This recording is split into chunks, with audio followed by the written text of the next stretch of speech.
Hoje, como professor, tu enxerga algumas pessoas cometendo o mesmo erro que tu de ficar prepotente? A prepotência eu enxergo, não em muitas pessoas, né? Hoje em dia o pessoal é muito humilde, né? Muito pé no chão. Eu vejo muitos erros como eu cometia. De fazer o aquecimento muito puxado, de misturar as turmas, de muita gente se machucando, isso acontece muito, até hoje. Mas assim, na prepotência eu vejo, mas não muito. Eu digo assim, como é que tu controla um aluno que tá se destacando e começa a achar que ele pode fazer tudo porque ele sabe fazer aquilo e soltar porrada em todo mundo? Acontece.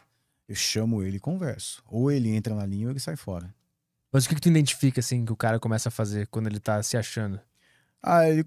Isso é fácil identificar. O cara começa a virar estrelinha, né? Ele começa a falar que o treino tá fraco. Ele começa a falar, o treino, porque assim, até então serviu, né? Pra ele ficar bom. Depois que ele fica bom, não serve mais. Então, quer dizer, o que fez ele ficar bom? Falta o cara enxergar o que fez ele ficar bom, né?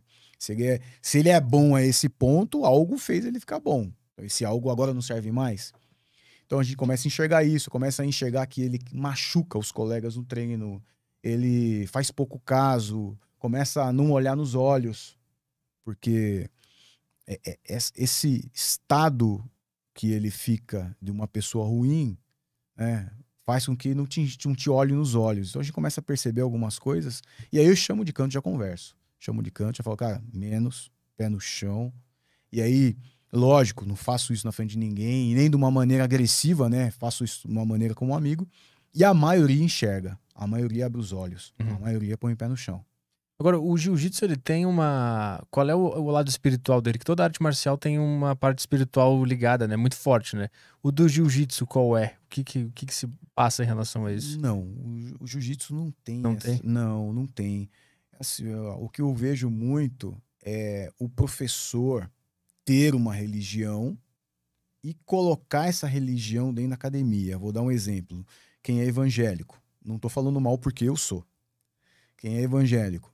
Ele leva isso para dentro da academia e ele começa a pregar Jesus Cristo ali dentro, que não é errado, porque é o caminho. Eu sei que é o caminho. Mas, ao mesmo tempo, eu tenho que respeitar quem tem outra religião. Eu tenho que respeitar quem tem outra religião e tenho que respeitar aqueles que têm um outro caminho, seja lá qual for. Se isso faz bem para ele, ótimo. Uhum. Mas o jiu-jitsu não tem uma ligação Não, não espiritual na sua tem. origem, assim. Não tem. E eu acho que o professor não pode se posicionar perante o grupo. Por quê? Porque o aluno que tem outra religião e não vai abrir mão da religião dele, às vezes vai parar de treinar comigo. Porque eu fico falando disso, disso, disso, disso, disso. Uhum.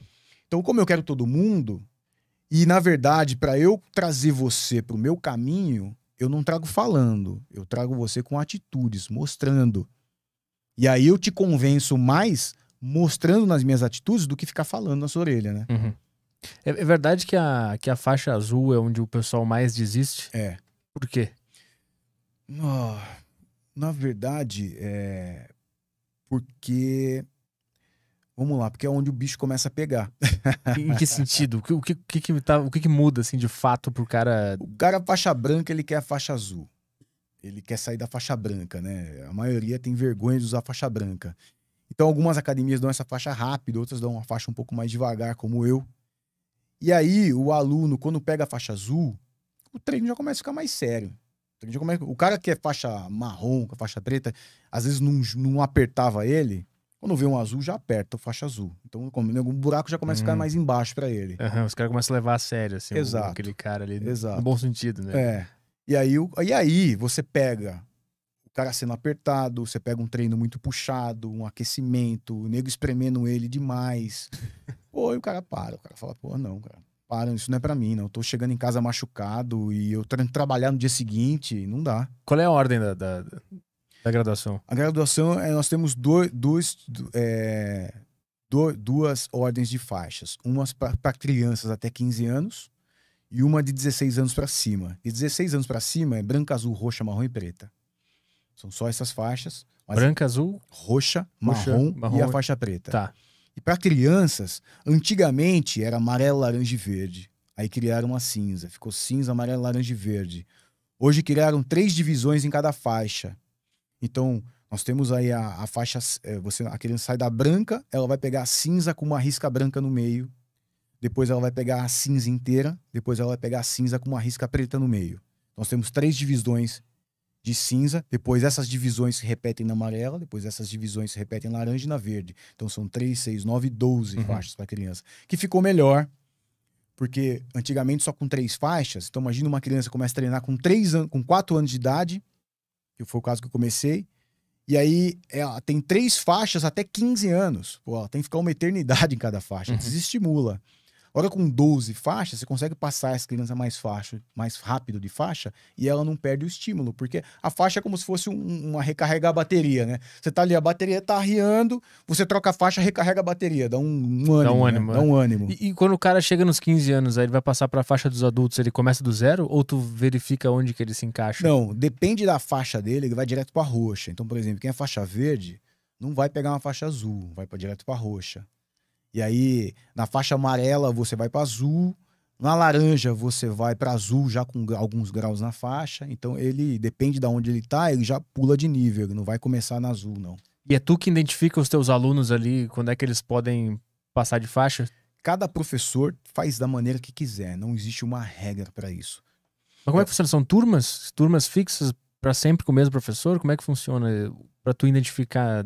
Tu disse que cada professor decide, né? Isso. Mas é cada professor do ginásio específico ou da academia dele. Mas na tua academia é só tu, professor? Só eu. Não, ah, só tá. eu, Entendi. eu. Saquei. Mas aí como é que tu faz, então? Então, na minha academia é o seguinte. Eu mudei esse sistema que faz parte do meu projeto também, desse programa meu de aulas. Porque o que a maioria faz? Faz a faixa por mérito. Então, você mereceu, você ganha. Então, intitula-se a meritocracia. Agora, a meritocracia, ela não vai funcionar.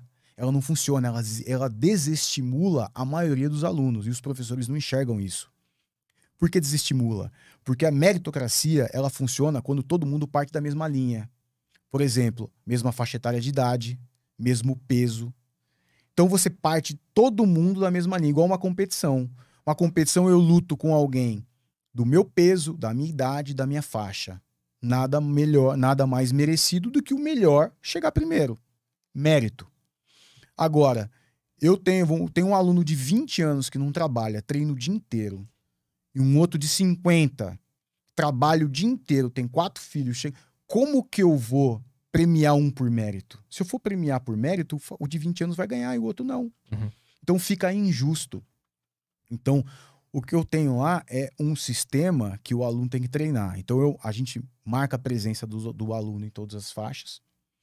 Uma determinada quantidade de aulas, ele vai ganhar 1 grau. Cada faixa, até a marrom, são 4 graus, depois você troca a faixa. Então, uma determinada quantidade de aulas, o aluno vai ganhar 1 grau. Uma determinada quantidade de aulas, ele vai ganhar o segundo, até chegar a troca de faixa dele. E ele vai trocar a faixa dele. Então, fica um sistema igual para quem tem 20 anos e não trabalha, e para o cara que tem 50 e trabalha. É igual. É só ele vir na academia, cumprir as aulas, cumprir o programa, que ele vai seguir. Então não é mérito. Ele tem que cumprir o programa de aulas. Mas aí tu fica avaliando se o cara tá... Porque se for... não é só cumprir, né? O cara tem que fazer certo, né? Então tem tipo um teste, um negócio que tu avalia, ou tu avalia durante a aula? Esse teste tu faz é avaliado durante a aula. Ah, tu fica observando pra ver como é que o cara Mas tá aprende. evoluindo. Se o cara vir treinar, ele aprende. Não tem como não aprender.